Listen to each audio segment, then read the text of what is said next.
dahil daw ako'y mahilig mag-post ng mga pampulis-pulis. Alam niyo po, simple lang ang reaksyon ko. Sa sinasabi niyang editing niyan, putang ina mo naman, Francis Leo Marcos, makinig ka sa sobrang katangahan mo. Sa kuda ka ng kudang hindot ka, ikaw ang unang nag-post ng mga ganyan. Ikaw ang unang nagbibideo. Ngayon, nasilip ng mga kung sino mang kalaban mo, galit na galit kang putang ina mo ka. Hindi ka pulis. Tapos susuotin mo, may mga star-star, kung ano man mga nakalagay sa balikat na pang-opisyal. Putang ina mo, nagpanggap ka na ng Francis Leo Marcos, hindi ka naman Marcos. Oh.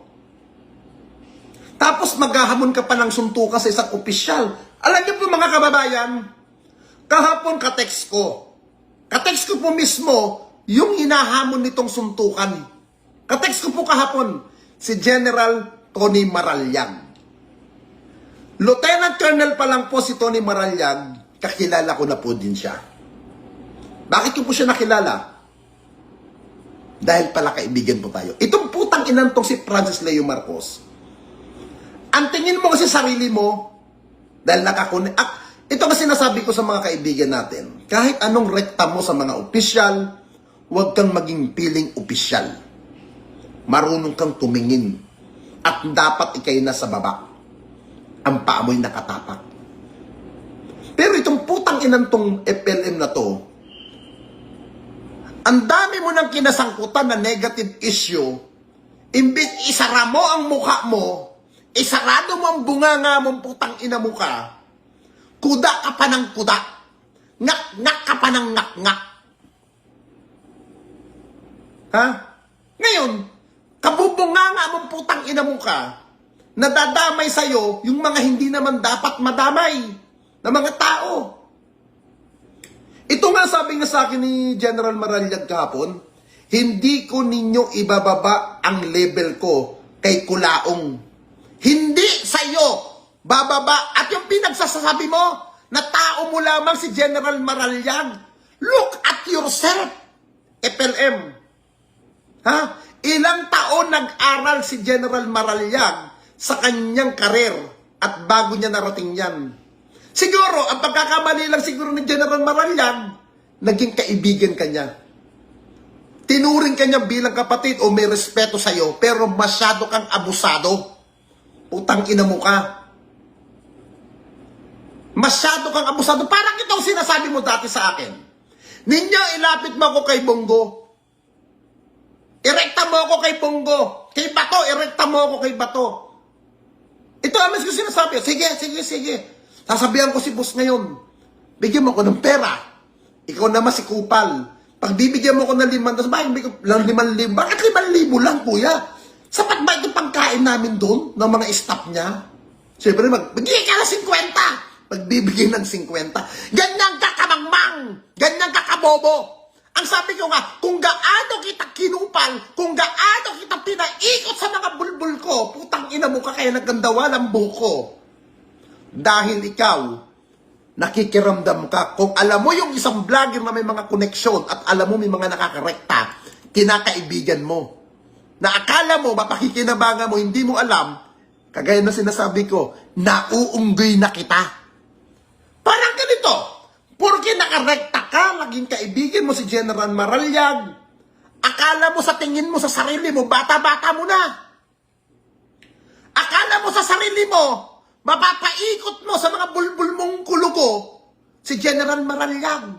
Hindi stupido si General Maraliag para lumuhod sa'yo. Ha? Hindi siya tanga para maging bata-bataan mo. Tang-ina ka, sibilyan ka. Men uniform si General Maraliag. Ha? Ganyan ka kahibang sa sarili mo. Ha? Tapos sasabihin mo, hinahamon mo ng suntukan. Putang ina mo ka, hindi ka papatulan ni General Tony. Tangina ka. Yung mga style mo, pambablackmail. Yung style mo na kung ano yung mga pinagsasabi mo. Tigil-tigilan mo. Doon ka nakarekta kay Brenchong na may kaso ng drugs. Putang ina mo. Ikaw nagsasabi, kapatid mo, nangihingi ka ng pera doon. Hindi ka ba nahihiya sa sarili mo? Masyado kang abusado. Tapos ngayon, susuot ka ng mga pang-talagang pampulis sa pang-opisyal na uniform? Ha? Hindi ka ba nahihiya niyan? Di ba rin magsuot ka ng t-shirt na may logo ng PNP? Okay lang yun eh. Sumusuporta ka doon. Pero yung susutin mo na mismo, yung official uniform ng officer ng kapulisan, pambabastos, panggagago. Ang ginagawa mong puki ng ina mo. At hindi mo lisensya yung sinasabi mo na ikaw ay pandemic hero, na ikay namigay ng mga bigas, buha ka ng ina mo. Hindi yan ang lisensya para mambarubal kang hayop ka. Ha? Malas-malas mo lang, puki ng ina mo ka. Mas baliw sa'yo si makagago at hindi ka tinatantanan, puki ng ina mo. Bumalik ka ng Metro Manila. Hindi yung nagpupunta ka dyan sa mundo na kesyo nagpapahinga ka dyan, putang ina mo ka. Dito ka sa Metro Manila. Magkupa lang kayo ni maka-high blood. Puki ng ni makagago. Ang ina ka. Ngaw-ngaw ka ng ngaw-ngaw kahapon. Pinapanood ko yung live mo. Nila ako nagko-comment doon. Anak, yan ba pinagmamayabang mo? Ito ipapakita ko sa'yo. Tunay na luxury. Tunay na yaman. Puki ng ina mo ka. Ikaw nga, wala kang abogado. Nagkakadalitsin-litsi ka nga sa abogado. Pagpapanotarayo ka na lang. Ikaw pa mismo, hindi mo iutos sa tao mo. Ang ina ka. Alam mo ang problema sa'yo, Norman? Yung hindi ka marunong magpakumbaba. Masyadong mataas ang tingin mo sa sarili mo. Matuto kang magpakumbaba at tanggapin mo sa sarili mo na mayroong kang pagkakamaling nagawa. Yun ang tanggapin mo. Ha? Yung marunong kang tumanggap ng kamalian mo. Ako, barubal din ako. Pero alam ko sa sarili ko na may mga pagkakamali ako sa buhay ko. Pero kunti-unti kong tinutuwid ang pagkakamaling yun. At marunong akong humingi ng paumanhin. At marunong akong humingi ng sorry. Pero ikaw putang ina mo ka. Nagawa mo ba sa buhay mo yan? Eh kung paano kung sa mga oras na namatay ka na at sana mamatay ka ng hayop ka? Paano ang kaluluwa mo, puki ng ina mo ka sa impyerno ang bagsak mong iho di puta ka? Makinig ka, Norman Mangusen, hindi si Francis Leo Marcos, si Kupal Norman Caballo ka. Puki ng ina mo araw-araw. Kita mo nga mayaman kasi nasabi mo, yung nanay mo mukhang tikbalang.